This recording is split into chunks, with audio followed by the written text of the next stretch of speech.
মৰমৰ ছাত্ৰ-ছাত্ৰীসকল কি খবৰ তোমালোকৰ আপকামিং HSLC এক্সামিনেশ্যনত হেল্প হোৱাকৈ আজি এটা ভিডিঅ' লৈ আহিছো যে তোমালোকৰ আপকামিং এক্সামত যথেষ্টখিনি সহায় কৰিব তোমালোকৰ যেহেতু এতিয়াও পৰীক্ষালৈ বহুখিনি সময় আছে এই ভুলসমূহ এতিয়া শুধৰাই নললে পিছলৈ প্ৰব্লেমত পৰিব পাৰা গতিকে কি ভুল কেনেদৰে সলভ কৰিম এই সম্পৰ্কে এই ভিডিঅ'টো সম্পূৰ্ণকৈ চাবা তোমালোকৰ এই ভুলসমূহ আঁতৰিব আৰু লগতে এক্সামতো ভাল মাৰ্কছ পাবলৈ তোমালোকে সক্ষম হ'বা উদাহৰণ হিচাপে এটা প্ৰশ্ন লৈ আহিছো প্ৰশ্নটো হৈছে mention 5 measures of resource conservation with brief explanation আৰু এই কোৱেশ্চনটোত 5 মাৰ্কছ আছিলে অৰ্থাৎ অসমীয়া মিডিয়ামত এই কোৱেশ্চনটো কি আহিব যে সম্পদ সংৰক্ষণৰ পাঁচটা পদ্ধতি বহলাই লিখিবলৈ দিয়া হৈছে গতিকে ছাত্ৰ-ছাত্ৰীসকলে প্ৰথমটো ভুল কি কৰে তেওঁলোকে উত্তৰ যেতিয়া লিখে উত্তৰটো লিখিলে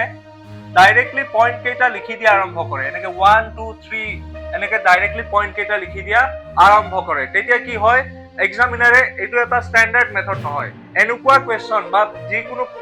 দীঘল প্ৰশ্নৰ উত্তৰ লিখিলে প্ৰথমতে এটা ইন্ট্ৰো এটা দিব লাগে ইন্ট্ৰো অৰ্থাৎ আৰম্ভণি এটা উত্তৰটোৰ থাকিব লাগে গতিকে ইন্ট্ৰো এটা লিখি লৈ যে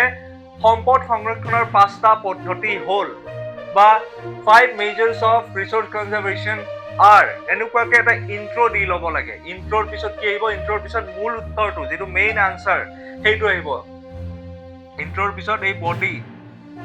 যেটো মূল বিষয়বস্তু সেইটো লিখিব লাগিব গতিকে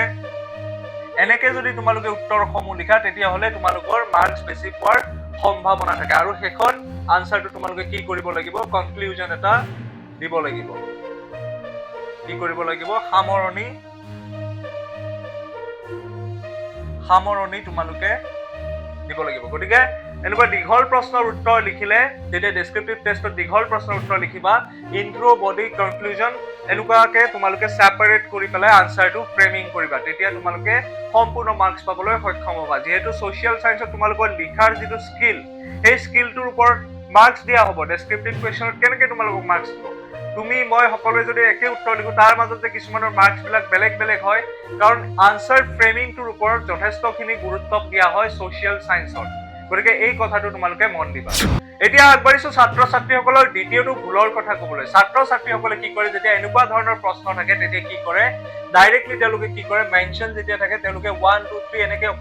এনেকে মেজাৰ্স কেইটা জাস্ট লিখি থৈ দিয়ে অকল পইণ্টস কেইটা লিখি থৈ দিয়ে কিন্তু পিছফালে এই প্ৰশ্নটোত আৰু এটা বস্তু আছে ব্ৰিফ এক্সপ্লেনেশন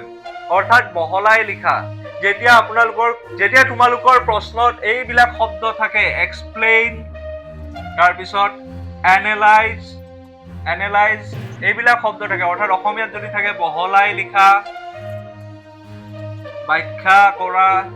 এইবিলাক শব্দ যেতিয়া থাকে তোমালোকে অকল পইণ্ট কেইটা লিখি থলে মাৰ্কস নোপোৱা তোমালোকে কি কৰিব লাগিব সেই পইণ্ট কেইটা এক্সপ্লেইন কৰিব লাগিব সেই পইণ্ট কেইটা বহলাই বুজাই লিখিব লাগিব তেতিয়াহে তোমালোকক এক্সামিনাৰে মাৰ্কস দিব এই ভুলটো বহুত ছাত্ৰ-ছাত্ৰীয়ে কৰে তেওঁলোকে অকল পইণ্ট কেইটা লিখি থৈ দিয়ে গতিকে এনেকুৱা যদি এক্সপ্লেনেশন বহলাই লিখা এইবিলাক বস্তু থাকে তোমালোকে এক্সপ্লেইন কৰি দিবা পইণ্টস বিলাক তেতিয়াহে তোমালোকে মাৰ্কস পাবা আৰু এটা ভুল ছাত্ৰ-ছাত্ৰীসকলে কি কৰে তেওঁলোকে যদি বেছিকৈ জানে সেই উত্তৰটো ধৰি লোৱা ইয়াতে পাঁচটা পদ্ধতিৰ কথা লিখিব দি আছে পাঁচটা মেজাৰ্স লিখিব দি আছে তেওঁলোকে যদি 10টা জানে তেওঁলোকে 10টা লিখিব যদি 15টা জানে তেওঁলোকে 15টা লিখিব গতিকে এনেকুৱা কৰাৰ ফলত কি হয় টাইম যথেষ্টখিনি সময় নষ্ট হৈ যায় এটা প্ৰশ্নৰ উত্তৰতে বহুতখিনি সময় গুচি যায় তেতিয়া হলে তোমালোকৰ বাকি প্ৰশ্নসমূহৰ উত্তৰ লিখাত সময় কমি যায় গতিকে এনেকুৱা প্ৰশ্নত তোমালোকে কি কৰিব লাগিব টাইম মেনেজমেন্ট কৰিব জানিব লাগিব টাইম মেনেজমেন্ট নকৰিলে তোমালোকৰ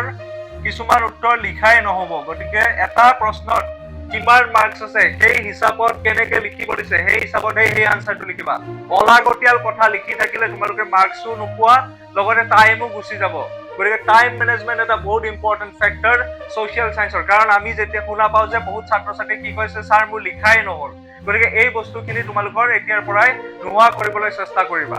গতিকে এইটো যদি তোমালোকে টাইম মেনেজমেন্ট কৰিব শিকি যোৱা তোমালোকে গোটেই আনসাৰ লিখিব পাৰিবা আৰু ভাল মাৰ্কস পাবলৈ সক্ষম হ'বা গতিকে ছাত্ৰ-ছাত্ৰীসকলে এই তিনিটা ভুলৰ ওপৰত যদি এতিয়াৰ পৰাই প্ৰেক্টিছ কৰা আৰু তোমালোকে যদি লিখাৰ অভ্যাস এতিয়াৰ পৰাই কৰি থাকা তোমালোকৰ নিশ্চয়কৈ পৰীক্ষা ভাল হ'ব আৰু আমি EduAid লাৰ্নিং এপত এই সমূহ ভুলৰ কথা ছাত্ৰ-ছাত্ৰীসকলক শিকাই থাকো ডেসক্ৰিপটিভ টেষ্ট অৰ্গানাইজ কৰি থাকো য'ত ছাত্ৰ-ছাত্ৰীসকলে এনেকুৱা ভুল কিছুমান কৰে আমি তেওঁলোকক সেই ভুলসমূহ কেনেকৈ আঁতৰাব লাগে তেওঁলোকক গাইড গতিকে তোমালোকে যদি আমাৰ এপৰ সৈতে জয়েন কৰিব বিচাৰিছা তলত দিয়া নম্বৰটোত ফোন কৰা আৰু আমাৰ এই যাত্ৰাত সংলগ্ন হ'ব। আৰু যদি এই ভিডিঅ'টো ভাল পাইছা তেন্তে লাইক, কমেণ্ট আৰু শ্বেয়াৰ কৰিবলৈ নাপাহৰিবা। লগতে চেনেলটো ছাবস্ক্ৰাইব কৰি দিবা। পুনৰ এনেকুৱা ভিডিঅ' লৈ আমি তোমালোকৰ ওচৰত আৰু আহিম। গতিকে আজিলৈ ভিডিঅ'টো ইমানতে এণ্ড কৰিছোঁ।